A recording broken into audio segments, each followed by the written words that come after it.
9/11, which made explicit the vulnerabilities and limits of the superpower might, and the clear perception of China's rise and its consequence on the center of gravity of power. The U.S. is now attempting to dismantle the multilateral system it created.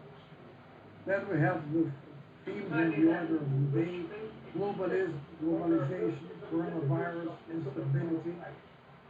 Well, where are we going to? Is the coronavirus a game changer or simply a catalyst of changes which are already taking place? Well, those are the questions we hope to deal with Ian and Chris. Ian, we have the floor. And thank you very much in advance. Thank you, my friend. When I got the note from you, I was delighted to put this together. There's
to its own values. And of course, there's always hypocrisy. You go back to things like Vietnam, you go back to American neocolonialism and our experience in Central America and in Chile and other places, and you can make those points. But more recently, with the wars in Iraq and Afghanistan, with the 2008 financial crisis, with the election of Donald Trump. I mean, there's just been a lot of things that have made it harder for flag-waving Americans to say that everyone else should aspire to be like us. And in that regard, the fact that you in Brazil have a political leadership which is even more robustly incompetent than that we have in the United States right now, that you have surpassed the United States in daily deaths and coronavirus and daily cases, even though your population is smaller, that you are facing a profound political scandal and crisis on the back of the Brasil scandal we talked about, but now it's happening again. And when I look around the world and I get a little down, the United States isn't who we were when we beat the Soviets in the Cold War because our ideas were better. And I love Brazil, and you know we have offices there, and I love the Brazilian people, and it's a fantastic place to be, but the political system is god-awful. And I feel like we can now be partners in a deeper way as we experience this profound dysfunction together. We shouldn't, I mean, everyone says America first means America alone, but why can't America first be America and Brazil together alone? I think that this is something that we should really try to work together to create some fraternity among the politically disaffected in our two great democracies. So that was a little bit of tongue-in-cheek, but of course, like any good satire, an awful lot of truth, I think, found in it. Now, maybe before I turn it over to Chris, a little bit of seriousness about where I see the world going.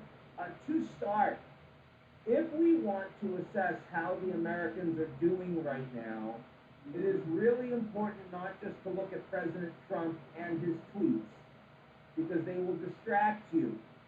They will make you feel like the United States is heading to civil war or authoritarianism, that it's all over, that no one listens to America anymore. I mean, just today, Trump says he's going to have a G11 instead of a G7, and he's inviting the South Koreans, the Indians, the Australians, and the Russians to come and meet. And of course, Trudeau and Merkel and Boris Johnson quickly say, actually, no, we're not going to do that. We don't want the Russians to come. And it's kind of like when Trump says over the weekend that he's going to designate Antifa a terrorist organization. He has no power to actually do that. But for a day, everyone goes, oh my God, he's going to do this. And then he says, I'm going to leave the World Health Organization, which is embarrassing in the middle of a pandemic, but actually, you can't leave unless you pay the arrears that we owe, which we're not about to do. And if he actually starts the process, it's a year before he can leave, which means we have the elections first. So, like so many things, like the wall we were going to build that Trump was going to pay for, secret, we already have a wall. I think we've added a few miles. There are some fencing elements. The Mexicans are not paying for it. There's a lot of rhetoric. There's a lot of incompetence. There's not a lot of there. If you look at where the there is, Trump acts a lot like a lot of others who are in his party. He has reduced regulatory authority. He's elected a lot of conservative judges.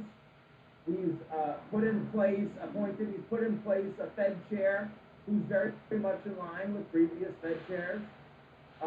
He's not draining the swamp. He has a cabinet that is enormously oriented towards the private sector and wealthy special interests. He's reduced taxes on the wealthy and on big business.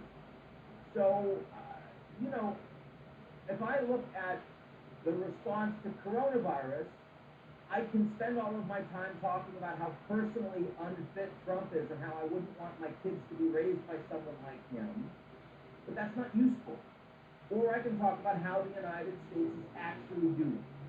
And how the United States is actually doing is we were very late to address the reality of coronavirus after we found out that it was coming. The Chinese lied about it, they covered it up for a month. Then the rest of the world and the Chinese people found out about it. We responded late. We did put travel restrictions on non-permanent residents and citizens coming from China quickly. So did the Australians, so did the Italians, the South Koreans and Japanese did not. That hurt them. That was a smart move by Trump. But he was a cheerleader. No worries, no problems, we'll take care of it. And as a consequence, he didn't move to address ensuring that we had resilience to pandemics. And that meant that we didn't have the test cases. We weren't able to get tests that worked. The Germans were way in front of us. The South Koreans were way in front of us. And we weren't able to quarantine as quickly as we might have. And that led to a bigger expansion of outbreaks than we should have had. Now, by the way, that's not just Trump's problem. That was also the problem of a lot of governors locally. Washington State did a really good job when they had their first initial outbreak in an old folks' home. But in New York, we did not. And as a consequence, 50% of the people dead in New York State and New York City are in old age homes. And you can't blame Trump for that. So I would say that on the healthcare response and on the general pandemic response of testing and quarantining and contact tracing, I'd give the United States negative grades. Not failing grades, but negative grades. Not North and Italy grades, not Brazil grades, but failing grades. Say C-D. On the economic side, I'd give the United States high grades. Everyone I talk to in the U.S. that knows something about economics, every Democrat, Jack Lew, Larry Summers, Jason Furman, I've spoken to all of them in the last couple of weeks. They've each told me separately what an amazing job Jay Powell has done as Fed chair. Trump appointee, fantastic, world class, and the U.S. markets have done well as a consequence of that. We've also been fast and big and bipartisan on the economic side, from Mnuchin, our Secretary of Treasury, as well as Nancy Pelosi, the Speaker of the House. They don't like each other, but they got it done.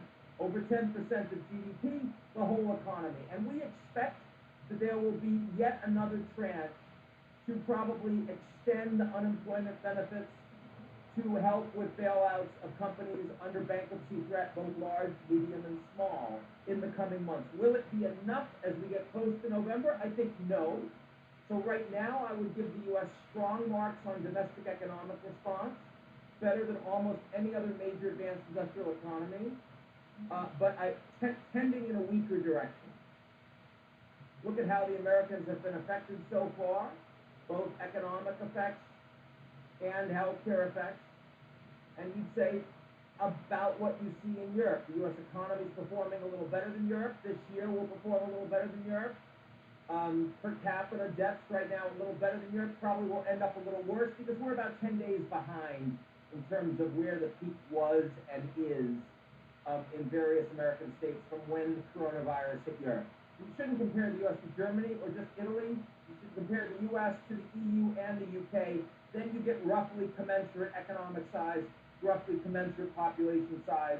There you'd say the Americans a little better economically, a little worse on the mortality and caseload. On the society side is where the United States is, of course, failing. That's where you see this massive inequality, much bigger in the U.S. than in Europe, and also massive racial inequality in the United States. And that is playing out very badly indeed. In my city, in New York City, and I'm hearing it right now, massive protests just a few blocks outside of where I sit right now. Over the last 3 months, all I've been hearing are ambulances every day, every night. Now I'm not hearing as many ambulances because there aren't as many people dying. Instead, I'm hearing police sirens all day, all night. I'm hearing helicopters all day, all night. I won't hear helicopters tonight because there's a damn curfew in New York City starting at 11 p.m. It's a city that never sleeps, and we're going to be sleeping tonight. And that's happening in LA, it's happening in Chicago, it's happening in Minneapolis, it's happening in Florida, it's happening in Detroit, it's happening in New Orleans, it's happening in Philadelphia, Boston. In almost every major urban center today, there is a race divide that is so painful, it is so deep. So many more black Americans are dying of coronavirus than whites. So many more blacks have existing conditions and no access to proper health care. So many more blacks have been incarcerated. So many more blacks have been abused by police. So many more blacks do not have the opportunity to get proper education. So many more blacks feel disenfranchised, that the system is fundamentally rigged against them. And so when they see what happened to George Floyd in Minneapolis on Memorial Day just 1 week ago, and nothing happens to these officers, they do not get charged for murder, they do not get charged for crimes until after days of demonstrations and violent protests, what are you going to do? And of course, this is also going to be exacerbated by social media, by polarization, and yes, even by external sources. So on that front, the Americans are deeply broken today and not getting fixed anytime soon. I had hoped that President Trump would not have a crisis of significant scale on his watch.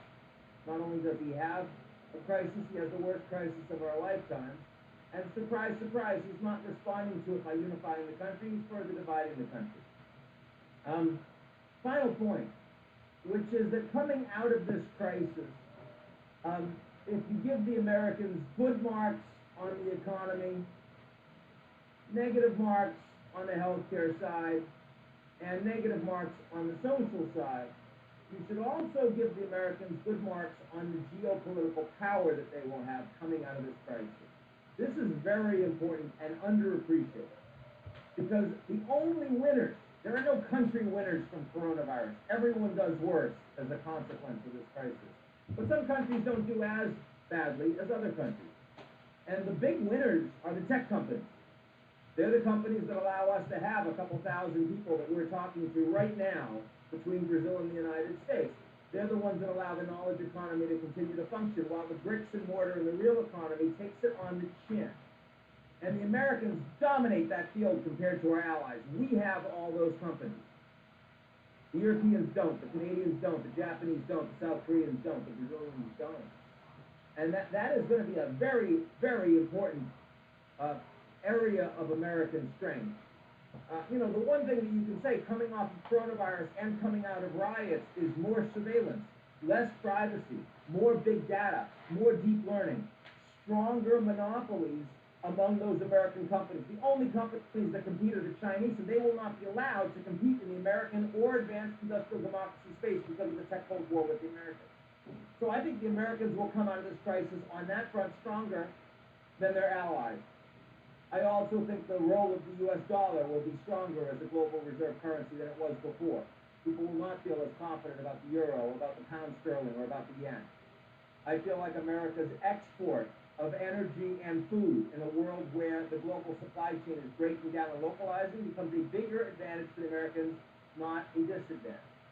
So if you look at all of the ways the power is playing out around the world, at the same time that the Americans are losing the ability to lead by example, and multilateralism is weakening, no G7, no G11 instead of G0, you see that the United States actually is asymmetrically going to play more unilaterally, even if Biden becomes the next president, and that's significant. So anyway, that's 15 minutes for me to kick this thing off, hopefully provocative and interesting. Again, welcome to all of you here. Let me turn it over to my friend in an undisclosed location. We do not know where he is, but we know who he is, Chris Garman. Thank you very much, Ian. And I will keep my location undisclosed for the purposes of my own security. Again, I want to be able to thank the invitation to participate in this debate. It's a tremendous pleasure to be in such a high quality conversation, such an opportune moment. I'm going to kind of give a little bit of a perspective of how we're seeing events in Brazil, but I'd like to begin with a comparative reflection, looking at the types of leaders that are faring better from a public opinion point of view in COVID-19 in comparison to the leaders that aren't faring as well. And there is a pattern that when we look at kind of the response of leaders and how the public has reacted to the policies enacted by the administration. When we look across the board, both in industrialized economies and emerging markets alike, we are seeing a pretty significant rally around the flag effect. You look at a number of different leaders are seeing their approval ratings, rise out of COVID-19, anywhere from 5, 10, 20 percentage points. And usually these are the leaders that have enacted stronger measures to tackle a public health crisis in a context where the public is very scared of their own safety with this global pandemic. We have another crop of leaders, however, who haven't fared as well, haven't really benefited from a rally around the flag effect. We certainly can put Jair Bolsonaro in that camp, who has his approval ratings drop a bit. I think we put Manuel Lopez Obrador within that category. We put Donald Trump within that category. He had a little bit of a rally around the flag effect, went back to where he was in pre-COVID levels. Maybe Duterte, Erdogan, Putin. What's interesting is that leaders who had very strong anti-system, anti-establishment credentials coming into COVID-19 are performing more poorly in comparison to leaders who have at least the traditional establishment credentials. Right? We have to remember that we came into this environment with deep levels of distrust towards public institutions like the media, the judiciary, political parties. Look at public opinion polls, the level of disenchantment with the systems, broadly speaking, was very, very high in continental Europe, the United States, and much of Latin America. We had a crop of leaders who were elected with very strong anti-system, anti-establishment credentials. But it is precisely those leaders who are performing more poorly on a relative basis because their instincts, when faced with a political crisis or a pandemic crisis, is to fight your way out of a corner. Right? And so when we look at kind of the reaction function of Jair Bolsonaro, who in the middle of this pandemic, his initial response was to criticize the judiciary, criticize governors, criticize party leaders, kind of fight his way out of the corner. That was the script that was successful that led him to be elected in office in the first place. That was the script that was successful when governing, but it is the script that hasn't necessarily done him much favor in the middle of this crisis. But we're seeing this type of pattern more broadly. So that's interesting to call into attention now. That said, looking at Brazil more specifically, certainly, you know, the headlines coming out of Brazil couldn't be worse. We have not only a public health crisis, which doesn't look to be, you know, close to coming under control. We have a president who has been blasting governors for measures of social isolation, fighting his way in a context where he has been tremendously isolated politically. We have a political scandal brewing around the president's inner circle that led to the exit of former Minister of Justice, Cebri, all about, you know, the president's desire to be able to control the police. And over the past couple of weeks, we have a brewing and deepening institutional crisis between the Federal Supreme Court on the one hand and the administration on the other. What's likely to become of this environment? Two broad comments that I'd like to make for us to have time to discuss in Q&A. The first is, I think we're headed towards an environment in Brazil of a deep polarization of kind of political forces, but probably not an environment in which the president loses his mandate, and probably not an environment in where we're going to have an institutional rupture and kind of a breakdown of the democratic order. You know, first, what really calls, you know, at least stands out when looking at the environment in Brazil is that, yes, President Bolsonaro, you know, has isolated himself. You look at, you know, the media is blasting him, governors and mayors stood in opposition towards him, the courts are standing in opposition towards him. But if you look at public opinion polls, you know, his base of support has shown to be reasonably resilient. You know, entering into COVID-19, the president's base of support measured on a 5-point scale. If you identify and say you appraise the president to have a very excellent, good, regular, bad, or horrible assessment of the administration. A lot of Brazilian pollsters measure government approval ratings on a 5-point scale rather than the traditional binary approve or disapprove of the president. So the president's approval ratings on a 5-point scale, the excellent good rating prior to COVID-19 ranged from anywhere from 30% to 36% excellent good ratings. Now, you know, 3 months into COVID-19, his excellent good ratings have ranged from 26 to 32 percentage points. In other words, he's dropped on average about close to 5 percentage points within his base of support. His negatives have gone up and his regulars have diminished, but it isn't a significant drop. And let me translate these numbers, right, on a binary scale. We've had 2 polls that were released over this past week, Datafolha and X-Embaixador. Datafolha's approval ratings on excellent good were 33%, the regular at 22%, the negative at 43%. For you to translate that number into an approved, disapproved rating, right, the information or the quick shortcut is you get the regular, the regular, and you divide it in half. So an excellent good rating of 33 and a regular of 22 translates to an approval rating of 43%, right? And a disapproval rating of 54%. Exactly the same numbers that Donald Trump has in the United States. You get the X-Embaixador poll, he has an approval rating of excellent good 26, regular 23, and a negative 49. So there you have a 37% approval rating and a 60% negative rating, right? These are not the levels of public support which are consistent with the president being removed from office. In order to be able to remove the president from office, you need 2/3 support in the lower house, either for an impeachment or to approve a motion to be investigated in the Federal Supreme Court. And I'll tell you that all the party leaders that we were speaking to in Congress, there is no appetite to remove the president in the middle of the pandemic. And Congress is very afraid of the public opinion backlash moving against the president more broadly. Right? In other words, the point is the president's approval ratings have to drop a heck of a lot more before we get into that type of environment. And I think that this speaks to kind of the nature of polarized politics that we're living in Brazil. We have a society that was already polarized entering into COVID-19, and probably coming out of COVID-19 will be even more deeply entrenched in a polarized environment. You know, this is a president that will probably come out weakened. We do think that the specter of impeachment will hang over the head of the president over the second half of the year. Investigations against the president will continue. They will not abate anytime soon. And probably the president's support will drop a bit more. But we have to remember that this is still a president that does appeal to a segment of the population that doesn't believe and has tremendous discredit with these institutions. And his narrative does resonate within a segment of society. The big question mark, I think, politically for the president may very well rest in the pandemic itself, right? I think that's probably the biggest challenge that the president faces.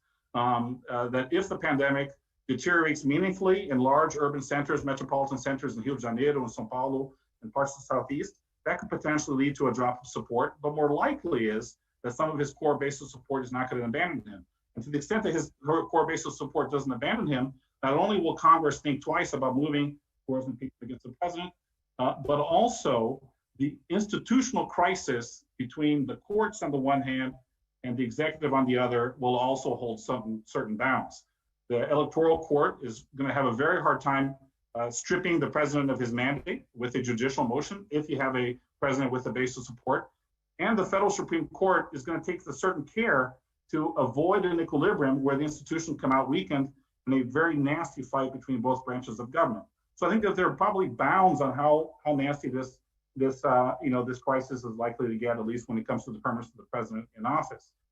And when it comes to the potential for an institutional rupture, we can talk about this in Q&A, but our assessment is that the military will back this administration, and they have been, but at the same time, this is not a military and the upper echelons of the military that will back the administration no matter what. In other words, this is a crop of leadership in the military that came out of military rule, very much of the view that they needed a constitutional order, right? So when it comes to kind of closing institutions of the Supreme Court or Congress, we still think that that's very, very unlikely.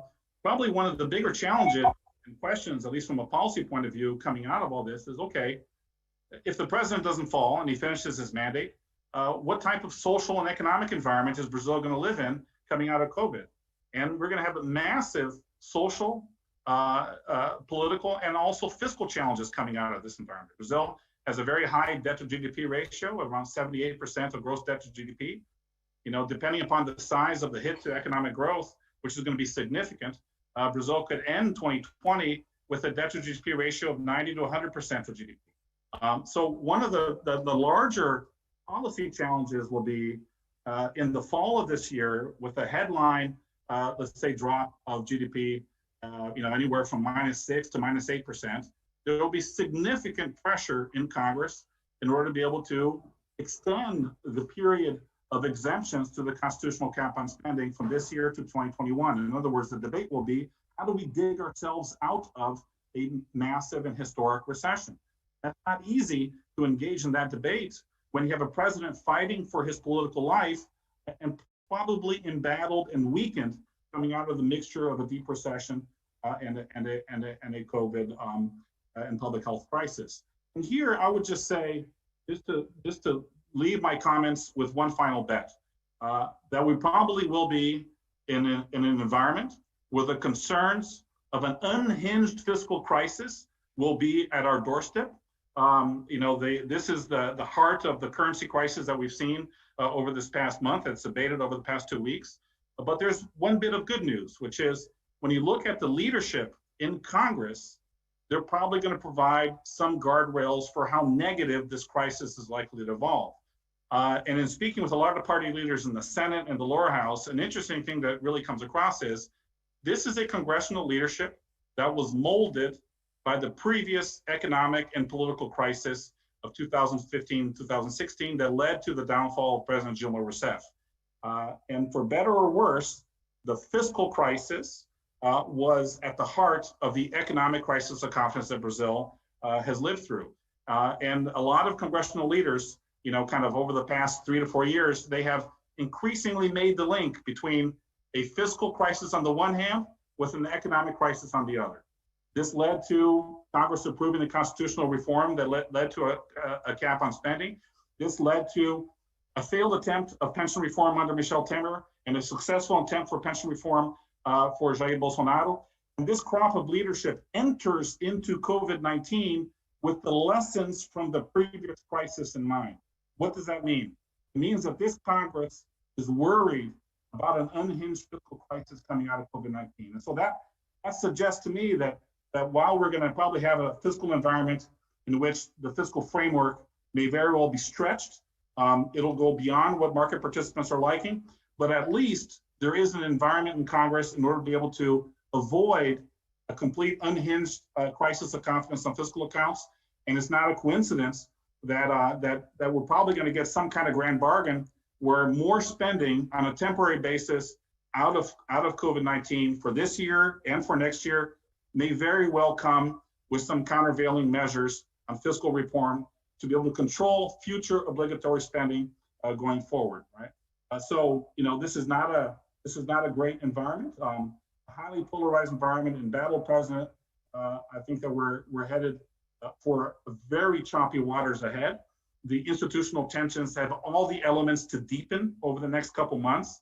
But at the same time, I think that there's some important guardrails in terms of how severe the crisis is likely to go. And I think that the role of Congress will probably be constructive in this environment. But let me end it here, and then we can open it up to Q&A.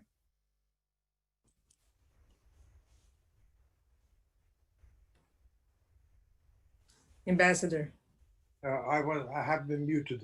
Thank you very much, Chris. Thank you, Ian, for the excellent presentation. It clears very well what we are seeing. Of course, there are lots of questions now, but before proceeding to the question and answers, I think Sergio Fausto would like to make the first question.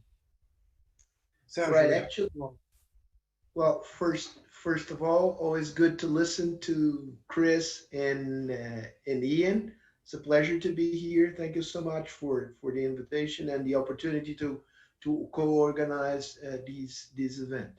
I have two questions. The first one has to do with the striking similarities between Donald Trump and Bolsonaro. I don't need to elaborate more on that.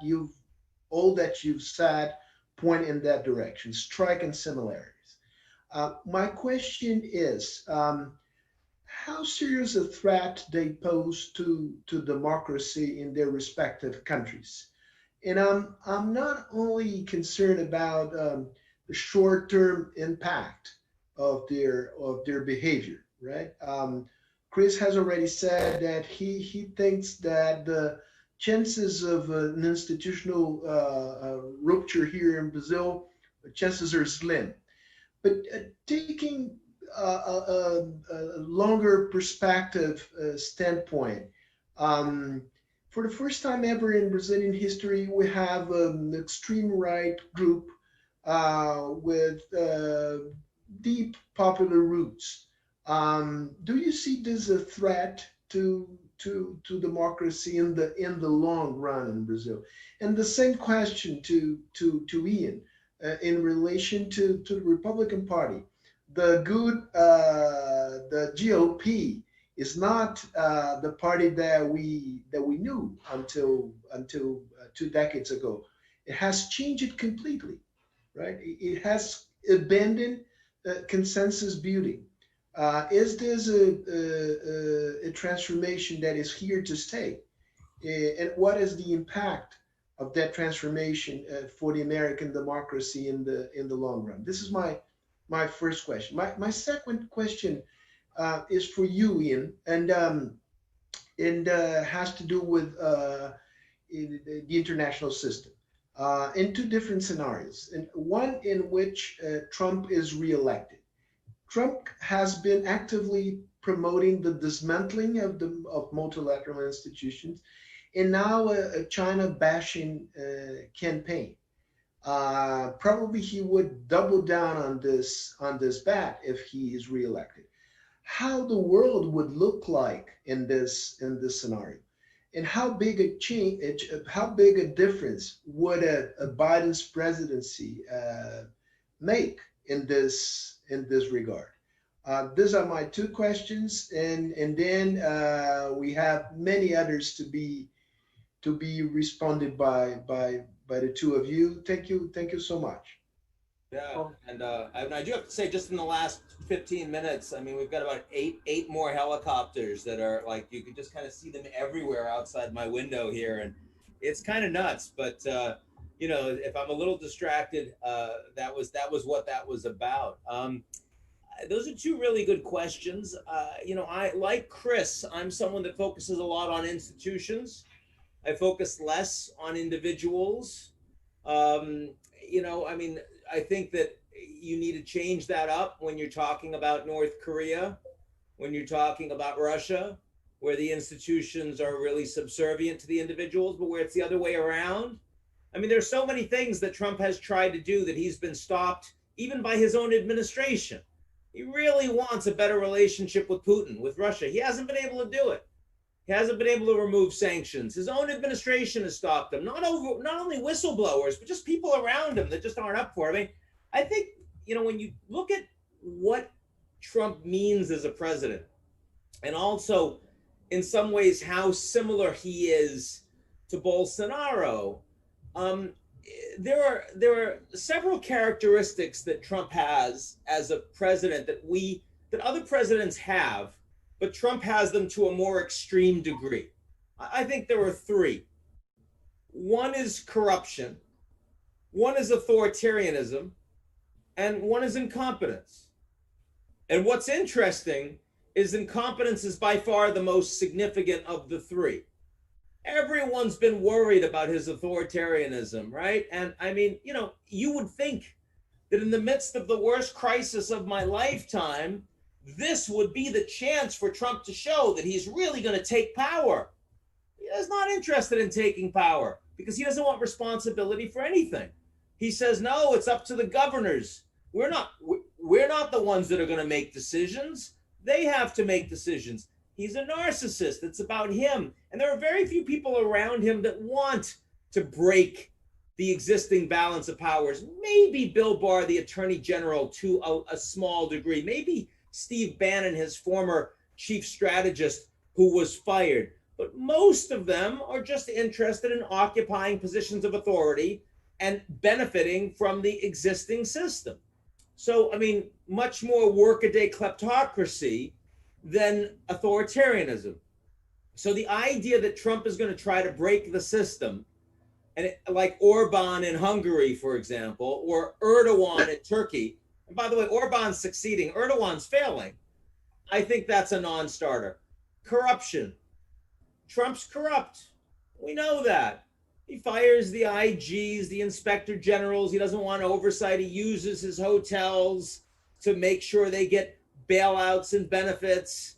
You know, he hires his friends to make millions of dollars off the inauguration. His daughter gets licenses to sell handbags in China.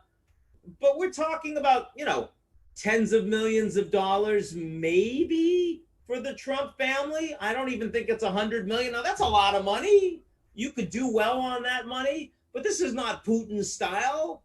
This is not Latin America style. This isn't India style. This is like, it's Queens. It's where he's from. It's tawdry. It's embarrassing for me as an American because we try to say we have rule of law and then our president flouts it. He promises he's going to display his tax records, but he won't because we know he's done a bunch of illegal shit. But that's very different from saying that he's systemically corrupt in a way that threatens the American system. So the authoritarianism doesn't threaten the system and the corruption doesn't threaten the system. It's just ugly. Where the incompetence actually has the potential to threaten the system. It erodes the system more because we've got a big crisis now and Trump just doesn't have the capacity to respond effectively. He abdicates leadership. And when you've got race violence going on across the country and an economic depression that we've just entered and 40 million people that are now unemployed in the last 2 months, the incompetence of Trump, the lack of leadership, his inability to respond effectively, and his inability to listen to experts around him. And that's something that we've seen a fair amount of from Bolsonaro too. I mean, I would argue Bolsonaro at least respects economic expertise more than Trump does, but I'd be interested in Chris talking about that. But generally speaking, just Trump doesn't listen to experts. It's all him. And that hurts. That's allowed Trump to make a bunch of mistakes, more mistakes internationally. And this is the second question you asked, Sergio, about how Trump is more capable of getting involved in a Cold War with the Chinese, but without American allies. I mean, there are lots of reasons to fight China. And by the way, Biden would support most of those reasons, but he would work really hard to ensure that American allies were on board. He supports the Trans-Pacific Partnership, even though Obama couldn't get it done. He wants to get back in the Paris Peace Accord. He wants to get back in the Intermediate Nuclear Forces Agreement. I mean, all of those pieces of international architecture, the World Health Organization, that would help to align the United States with its allies. And if you're about to get into a big fight with China, the second largest economy in the world, and the only country out there with tech firms that can challenge those of the Americans, it would be better if we were fighting with our allies on our side. And Trump is counting on the fact that America is more powerful to force those allies to do what we want. And in the case of Mexico and Canada, you can get them on board on pretty much anything because they have no choice. And in the case of the UK on 5G, you can get Boris on board. But in the case of the Germans and the French and the Philippines and South Korea, it's getting tougher. So I do think that the GZERO is becoming deeper and more fractious, and America losing influence internationally to the Chinese, who have lots of mistakes that they've made and lots of reasons countries wouldn't want to follow them. Nonetheless, Trump has given them more of an opportunity. And the final thing I will say, because you asked about the difference between Biden and Trump, and obviously there are many differences, but one that's interesting is that senior Chinese leaders, when I talk to them, tell me that they would prefer Trump to win a second term than Biden. Senior Chinese leaders. And you may think that's surprising, but it's because the Chinese leadership understands that they're going to have a tougher relationship with the US no matter what. If it's Biden, the US will be more focused on the Uyghurs and Hong Kong and human rights. If it's Trump, they'll be more focused on East China Sea and Taiwan and the military balance. But either way, there are going to be a lot more challenges between the US and China. But what the Chinese see is that if Trump stays president for another 4 years, American alliances will be more damaged. He will pull out of more international institutions. He will provide more space and more of a geopolitical opening for the Chinese to play. Where if it's Biden, there's much more likely to be a stronger multilateral alignment against China, which they really don't want. And so that's interesting. I would say they weren't sure they felt that way 6 months ago before coronavirus began, but now that it has, they feel pretty strongly about that. Chris. Yeah, no, thanks, Ian. I mean, I think that in answering kind of the same question for Brazil, you know, in terms of how much does the Bolsonaro administration represent a threat to democracy, you have to take that question more seriously in the Brazilian context. This is a younger democracy. Institutions are not as robust. This is a government with a very strong military presence. Bolsonaro comes from the military. He has a very senior crop of advisors around him in the presidential palace. You have, you know, you don't have a civilian minister in the presidential palace anymore. And so when you have ministers who have a military background and are generals who are defending this administration, evidently the sensibilities of Brazil's recent political history come to bear. But I would argue that when we look at, you know, the most important unintended consequences of the institutional landscape coming out of a Bolsonaro administration, I'd probably argue that even though these institutions are under stress, the largest institutional legacy of a Bolsonaro government may very well be a weakening of the executive office in comparison to Congress on the one hand or courts on the other. Because let's look at the political dynamics of this administration. This is a president that got elected campaigning against the establishment, campaigning against the judiciary, campaigning against political leaders and party leaders in Congress. He did not generate a congressional coalition in Congress to be able to support his administration. He's trying to build one now because he's fighting for his political life. But the response of the other institutions have been to clip the wings of executive prerogatives. Congress approves a constitutional amendment to be able to reduce the discretion of the executive office in executing the budget.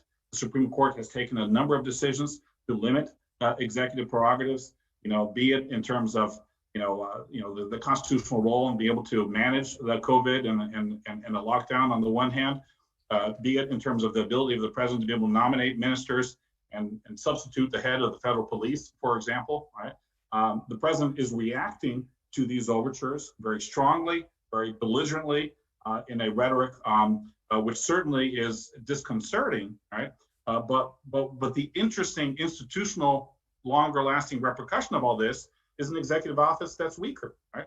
In the long run, that may not be a bad thing for Brazilian democracy. Evidently, in the short run, we're going to go through periods of acute tensions and stress between these institutions.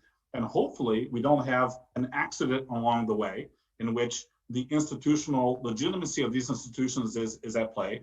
I think that in the very near term, the larger risk from a legitimacy of institutions is the Supreme Court taking a decision and the president not respecting it, and not being able to, and the court not being able to enforce the decision that they make. That would be a loss for, for the quality of kind of at least of the institutions of the judiciary. But it probably won't come to that because these actors appreciate what's at stake here. So, I mean, I think that there is a level of risk that is larger, but I think the one thing just to flag to everybody is the reason why Brazil generates so many headlines, why the president is so embattled, why he's being investigated by the federal police, by the federal Supreme Court, is because Brazil, in comparison to other emerging market economies, doesn't have as many institutional checks on executive authority. Right? And that's probably a good thing. And so I think that there's a silver lining in all this that we're living here. You look at other political systems, like the Mexican political system. Manuel López Obrador has control of a large part of the political system. Nobody opposes him. Right? So there's no headlines. There's no kind of the same type of stresses that we're seeing in this environment. So there's a healthy undertone to the level of noise and institutional tension that I think has to do with the checks. I think it'll probably outlast this administration. So, Julia, have the questions and answers, please. Can we start with them? Okay, so thank you all. Well, we have more than 1,000 people connected, so there's many questions. It's difficult to select. So I have a question here that even Ian Bremen mentioned. He loved that question, so I'll start with that from Antonio Russo. He asked, do you personally believe in American exceptionalism? A lot of people talk about the Iceland and the Sweden models of handling the quarantine. Can you explain a little bit about what happened in these countries? Yeah, Ian. I like the question about American exceptionalism because it's something I think about a lot. We call our firm Eurasia Group, even though we're a global firm now, because when I started the company in 1998, my expertise was on the former Soviet Union. I did my PhD, I started in 1989, and what an exciting time, to go to Moscow, to Kiev, to Almaty, these former Soviet republics, as the revolution was beginning and the country, the empire fell apart. We beat them. The wall came down and the Soviet Union collapsed and Gorbachev ended it. And that was for me coming of age. And I know that we had a stronger economy, and I know that we spent them into the ground militarily, and Ronald Reagan and Star Wars and all of that. But the fact was that a big reason why we beat the Soviets is because our ideas were better. And we believed in them, and so did they. When I met with all of these young people in the East Bloc countries and in the former Soviet Union, and they talked to me about, they wanted to know about our free media, and they wanted to know about our shopping centers. They wanted to know about our elections. They wanted to know how our system worked, our schools, our universities. They wanted to come to America because the country felt like the American dream was real and their own was not. And I think that's really compelling. I think soft power matters. And I think the reason why the institutions we built after 1945, after World War II, ended up supreme is because not just we had the money after World War II, but also because we had the ideas. And we built up not only our former allies, but also the countries we defeated. The Japanese, the Germans, 2 countries today in the world of all of the major economies. The Japanese and Germans have some of the strongest rule of law. They have some of the strongest commitment to multilateralism, And those are ideals that we helped infuse in them after defeating them in World War II. So that to me is what American exceptionalism is all about. But that was in 1989, 1991, 1998 when I started the firm. You're asking me today in 2020, do I believe in American exceptionalism? And I don't know that I still do. And it's really painful for me to think about. Not because I think the Chinese system is better or that I'd rather live in it. No, that's obviously not true. But rather, you know, as someone who grew up in the projects with, you know, a grandmother that came over, escaped from Syria as an Armenian fleeing genocide to Ellis Island, and the country meant everything to her in terms of opportunity. And now I look at the kids I grew up with, and they're still in the projects, and they didn't have those opportunities. And I look at people today in the middle and working class, and I look at 25% unemployment, over 10% of which is structural. I look at how much inequality there's been over the last 20, 30 years, and I've done so well, and Chris has done so well, and yet so many people have watched their income stay flat. It doesn't feel like the American dream applies anymore. And when it doesn't, you can understand why a lot of people don't support immigration the way they used to. And how can we plant flags around the world and tell other countries that they need to be like us, when not only our efforts at regime change fail so badly in Iraq and Afghanistan, and we give up on these people, and we fight them with drones and with bombs, but we don't actually provide the support for them to develop civil society that they need. But we can't even build a civil society with a social contract that works in America. Now, I don't think our country is broken beyond repair at all. I don't believe that. But I also no longer believe that the American system should be emulated by everyone in the world. I actually think we have to fix. And the reason why so many young people say that they would rather live in a socialist economy than under free market capitalism is because they look at America and they say, well, if that's free market capitalism, I don't want it. A lot of Americans say they'd rather live in socialism than democracy. And it's not because they don't like democracy, but they say that, well, look, if that's democracy in America, I don't want it. It's because our own representative democracy doesn't represent a lot of people. It's been captured. And our own free market capitalism doesn't give most Americans the opportunity to collect capital. And if they have no access to capital, why would they be capitalists? If you think your kids can have no access to capital, why would you support a capitalist system? If your elected leaders don't represent you and you think they lie to you, why would you support a representative democracy? And that's how we got Trump. And that's how we get Bernie Sanders, how we get people that fundamentally say the system as it is broken and needs to change. So yeah, I think if I'm being honest with you, I can't call myself an American exceptionalist today, but I can tell you I'd really like to become one again. I'd like to be able to call myself one again. And I do think one of the great things about the American system that makes it still much better than the Chinese system or the Russian system or the Iranian system is that you can ask me that question and I can answer you, and I can answer you publicly, and I can answer you on television, and I can answer you in a newspaper or on social media, and no one can do a goddamn thing to me. And that's not true in authoritarian countries around the world. And actually, that's not true in Hungary today, even though it was 5-10 years ago. I think that's important. It's something that we should really cherish.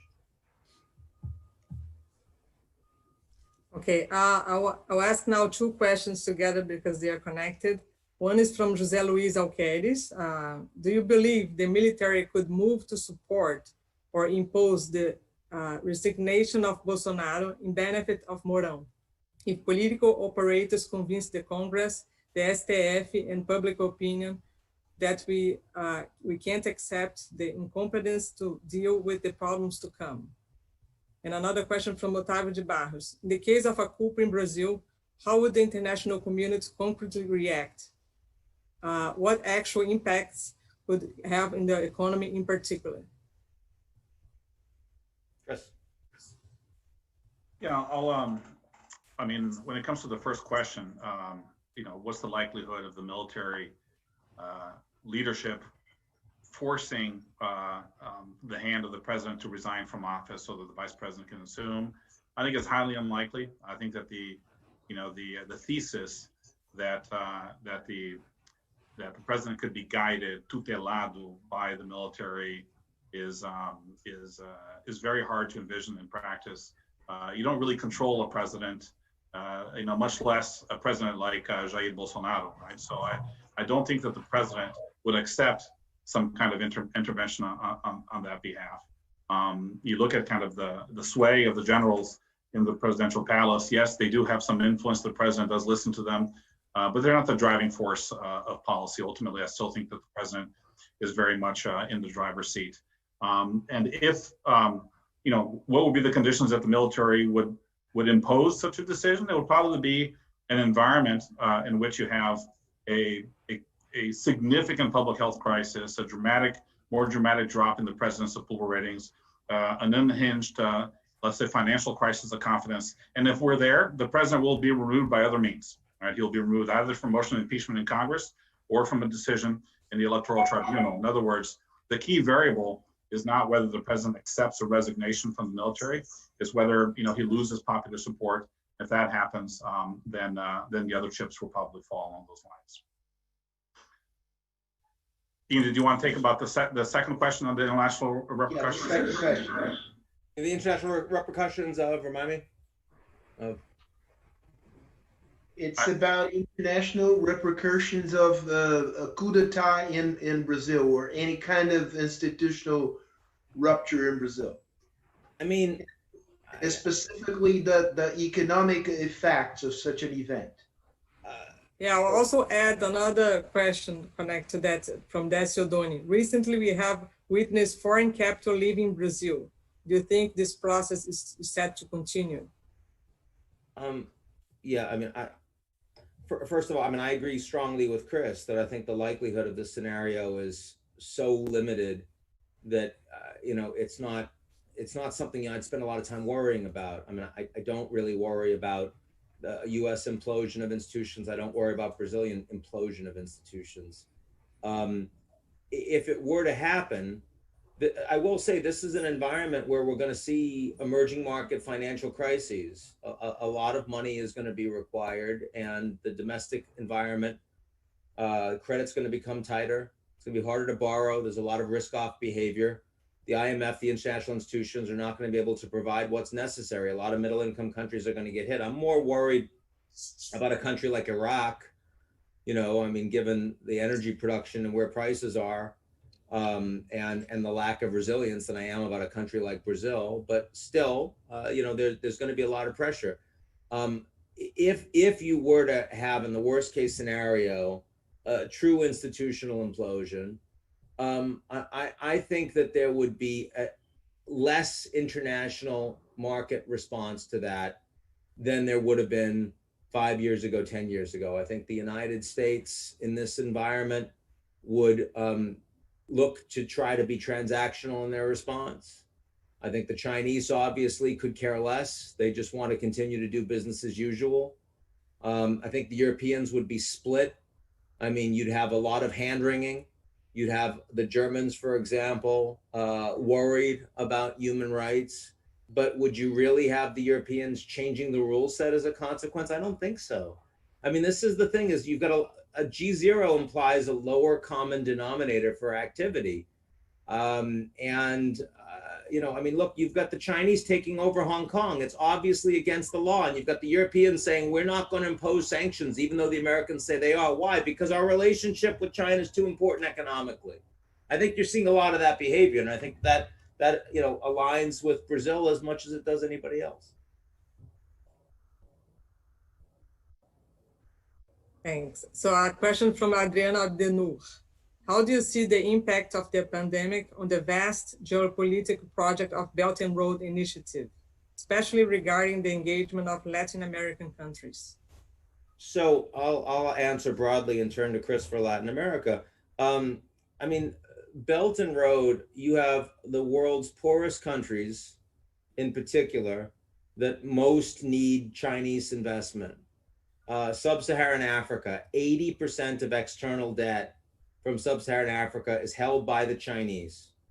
The Americans are not looking to spend more right now. $3 trillion proposed by Nancy Pelosi for the fourth tranche, not a dollar for foreign aid. Why not? Because there's no political expedience in the US in arguing for more international support. So the Chinese are going to be holding the bag on a massive amount of infrastructure spending with all of the poorest developing countries in the world. But a lot of them are also not going to be able to service their debt. So, and China has credit bubbles internally. They've got big debt problems with their own corporations. So even though I think these countries are going to be more reliant on China, I think the risk of Belt and Road is actually growing larger. So, I mean, if you ask me long-term who you bet on, the United States or Europe, even though American leadership is actually much weaker than it used to be, you still wouldn't bet on China, because the dangers, both of the domestic instability of China's own economic and credit challenges, as well as the exposure they have through Belt and Road to some of the poorest and least credit-worthy investments around the world, that's becoming more asymmetrical over time. And there's going to be a lot of backlash. A lot of these countries are not going to be able to pay, and they're going to push back against the Chinese. The Chinese are going to have to find a way to restructure all of these loans. You've seen some of that happen already. Places like Malaysia, the Philippines, Pakistan, Sri Lanka. You're going to see a lot more of it in this environment, because this is a huge contraction. I mean, you're talking about a global contraction of about 10% of the global economy compared to where it was going to be. And a minimum of 3 years before you get back to your previous trajectory, could be longer than that given political disruptions. And China's going to be holding the worst of it. I mean, zero growth for 1 year for China is a lot more problematic in this environment than -6 to -8% growth is for the United States for 1 year. That's just the reality. Chris, you want to talk about the Latin America implications? Yeah, I mean, I would just say that you know, the relationship of China to the region, I think is something that may very well shift coming out of COVID-19, and evidently Ambassador Castro Neves will have you know, very good views on this. But what's interesting to note is you look at Brazil's trade balance right now. We're seeing the Brazilian exports to Europe have dropped, to the United States have dropped, to Latin America have dropped. The two areas where Brazilian exports have risen is China and Southeast Asia, right? In a context where purchases of agricultural products has actually grown.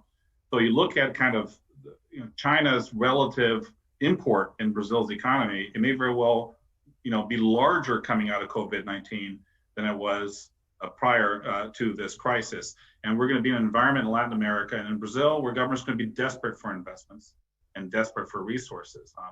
You know, the interesting kind of conundrum is this is occurring in the Brazilian context, where some of the ideological views of the administration, which have strong anti-China undertones, are starting to come out now in a way that they haven't come out in the first year of the Bolsonaro administration.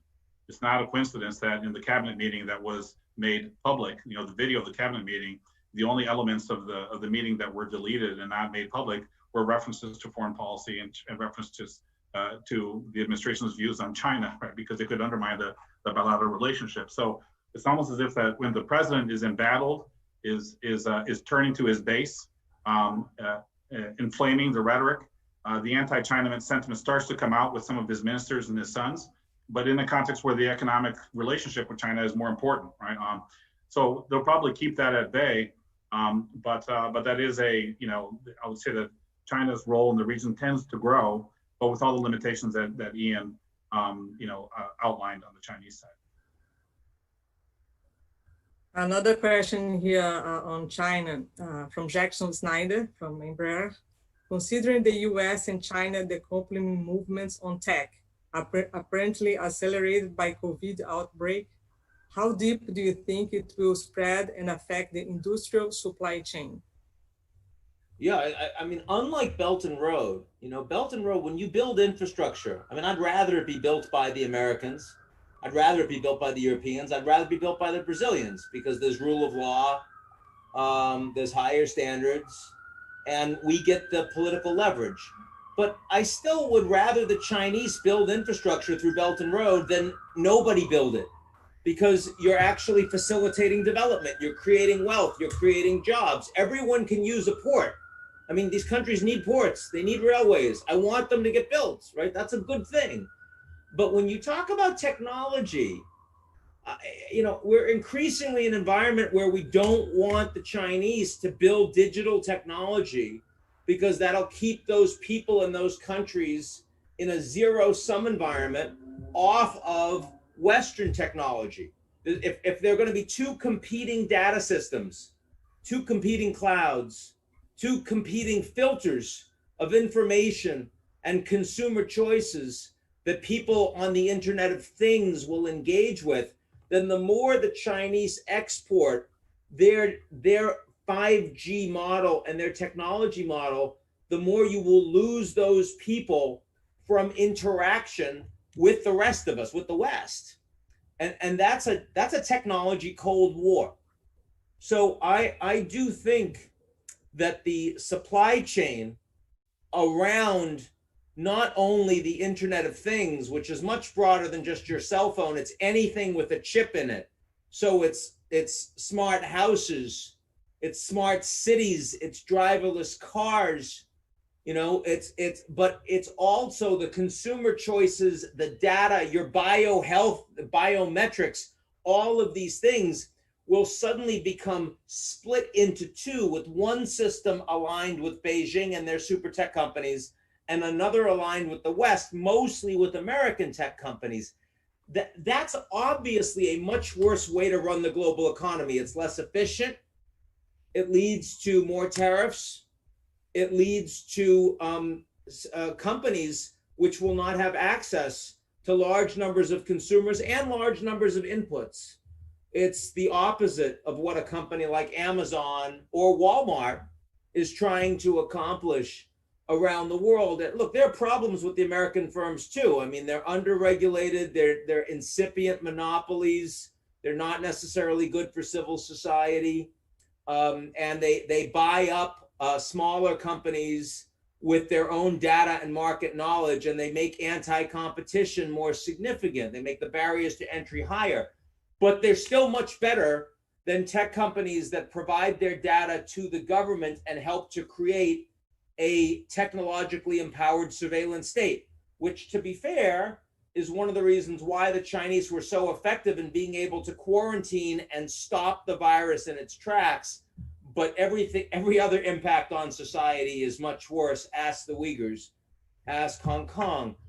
So I do think that we're facing a tipping point in our supply chain going forward. And I think that's a very dangerous thing.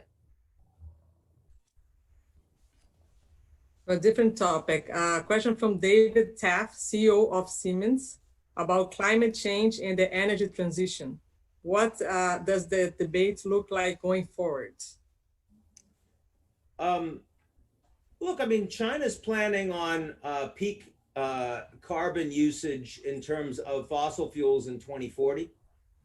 The Europeans are going to have a Green New Deal as part of the stimulus coming out of this crisis.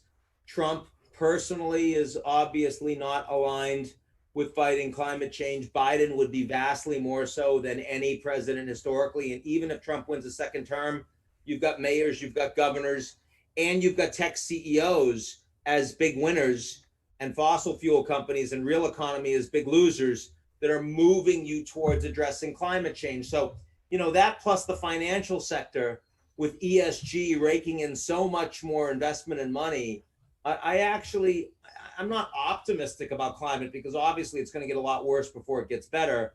And the GZERO means we don't coordinate with the world's largest emitters, the Indians and the Chinese, who need a lot more dirty fossil fuel to continue to be able to grow and satisfy their middle class, which are the largest middle classes in the world. But still, I mean, I would argue that the momentum is overwhelmingly going to be with those that are fighting climate change. And of course, this is generational as well, even here in my own country. And I don't think that coronavirus is going to stop that, even though, clearly the money that could be spent on fighting climate change is going to be more constrained in the near future coming out of this depression.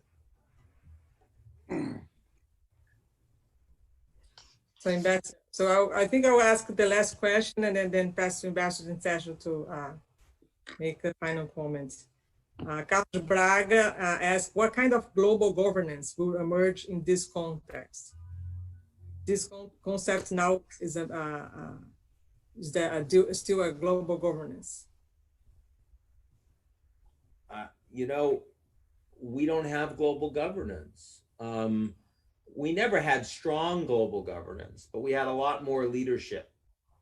We now have an environment where the United States has more unilateral influence over many of its allies than it had. And yet the Chinese have the ability to veto and say no. Just in the last 30 minutes, you have the Americans pushing the Chinese on Hong Kong because they're changing the rules, and the Chinese saying, okay, our agriculture firms are going to stop buying American agriculture according to the phase 1 deal. That's a pretty big deal. That the Chinese have the ability to say no. The Russians don't have the ability to say no, but they have the willingness to cause a lot of problems. The Chinese have the ability to say no. And the Iranians don't, the Mexicans don't, the Canadians don't. If the Americans whack those countries around, they have to deal, but the Chinese do. So that, combined with the fact that the Americans are less interested in leading and the Europeans are themselves more divided and weaker than they used to be, Brexit and all the rest, all of that is leading to a world that is not going to have global leadership for a long time. This is, I call it a geopolitical recession. It's cyclical. We've just entered into it. It's going to take a long time, probably 10 or 20 years.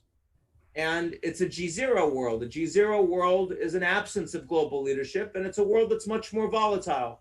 The good news is that a lot of the institutions that we created after World War II that don't work well anymore, it becomes obvious they don't work, and we need to reform them or create new ones. I mean, if you had to create NATO today, you wouldn't create NATO. You wouldn't create a transatlantic security alliance focused geographically on the Russians and focused thematically on conventional and nuclear weapons. You wouldn't do that. You would create a security alliance focused on Asia, and it would primarily deal with cyber technology and economic and trade issues with some military support as well. It wouldn't look like NATO, but we're stuck because we've got NATO. So the GZERO on all of these issues is going to force people to think more about how the institutions are broken, how they don't work, how they need to evolve, they need to adapt, they need to be reformed, and in some cases, they need to be broken and started from scratch. And that's the opportunity, that's the challenge. It's going to be a tough time, a crucible, but a crucible that creates rebirth, an opportunity for human beings that won't live in an American world, but they'll live in a world where the Americans are still the most powerful and influential power, and hopefully some of that power can be used for good. Last quick question from Graziele Parenti. Has the American dream failed? It's failing. It hasn't failed.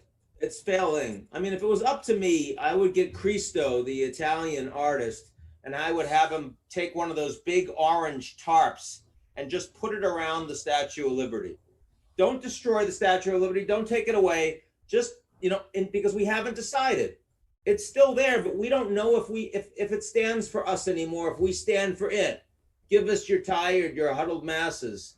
Allow them here. I think we don't know what we stand for right now. So that's not to say the American dream is over, but it's to say that right now there's an open question. And an open question means we need to answer it better for people, for ourselves. And if we can't answer it for ourselves, then we're not going to answer it for any of you very well.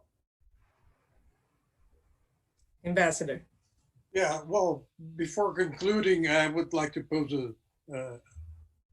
a final question to Ian. As a matter of fact, regarding his last comment, so the Statue of Liberty has become some sort of a sphinx. Decipher or I will eat you. Well, but the question is, Is the coronavirus a game changer or simply a catalyst of current changes? I think it's an accelerant.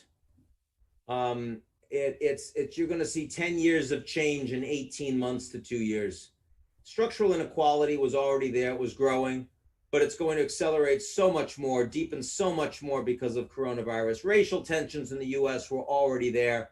They're going to accelerate so much more. US-China competition tensions were already there. They're going to accelerate so much more. Technology displacement was already there. It's going to accelerate so much more.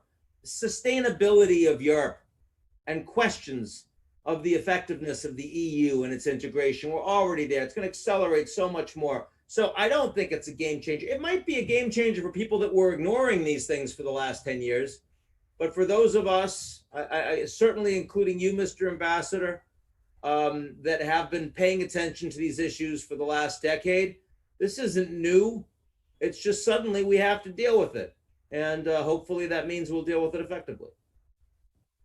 Right, well, thank you. Well, once again, thank you very much, Ian. Thank you, Chris. It was an honor and a pleasure and a privilege for us to be able to partake this very good exchange. And I hope that we'll be again together sometime in the near future. Did you see that Christo, someone just said Christo died yesterday. Is that true? Yes, yes, Christo, I heard on the paper today. So much for that idea. Like, I mean, you not only do you not have global leadership, but you don't even have Christo anymore. We are truly screwed. That's quite something. I didn't know that. All right. Okay. Well, once again, thank you very much indeed. It was a pleasure on behalf of Cebri, on behalf of CBC, and FHC Foundation, and of course, if you allow me, on behalf of GZERO too, because it's a partnership that a very successful partnership, and we hope to be able to repeat it in the near future. Absolutely. Thank you, and thank you all for all who have been able to watch this presentation, this debate. Thank you, guys. Thank you very much. Thank you, everyone. Thank you. Bye-bye.